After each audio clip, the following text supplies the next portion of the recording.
La COP21 se déroule au Parc des Expositions au Bourget et va réunir donc 50 000 spectateurs, dont 195 délégations officielles. Pour la première fois en France, vont se retrouver rassemblés les principaux chefs d'État de tous les pays du monde.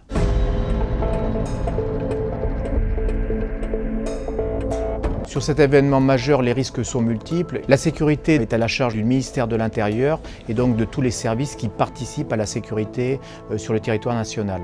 Face à cet événement, la menace terroriste sera présente et donc par rapport à toutes les attaques de nature radiologique, biologique et chimique, Veolia a développé des dispositifs que les unités antiterroristes trouvent très intéressantes et vont mettre en œuvre pour protéger cette COP21. Les dispositifs qui vont être mis à l'occasion de cet événement vont permettre donc d'avoir une lecture directe sur la qualité de l'eau pendant toute la durée de l'événement.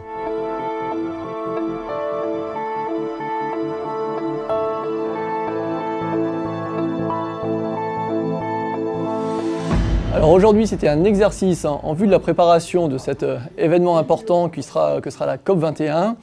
Et l'objectif était de tester notre coordination avec l'opérateur Veolia, faire un certain nombre de prélèvements sur le terrain nécessaires en cas de détection d'une anomalie par une sonde qu'on appelle la sonde CAPTA, la remontée d'informations, le travail de terrain, l'analyse et la prise de décision pour garantir la sécurité de la COP21 et s'assurer qu'il ne puisse y avoir un agent pathogène qui puisse être introduit dans le réseau d'eau et arriver jusqu'au site concerné par la COP21. Veolia est le seul partenaire à nous offrir ce partenariat privé-public pour l'instant.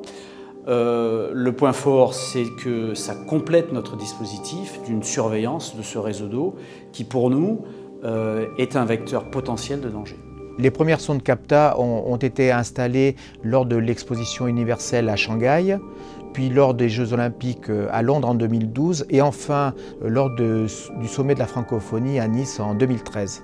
Les perspectives de développement sont énormes pour Veolia puisque, après les avoir testées lors d'événements internationaux, ces procédures de résilience sur les grandes villes vont permettre à Veolia, par l'intermédiaire des sondes CAPTA, de sécuriser en permanence les réseaux d'eau.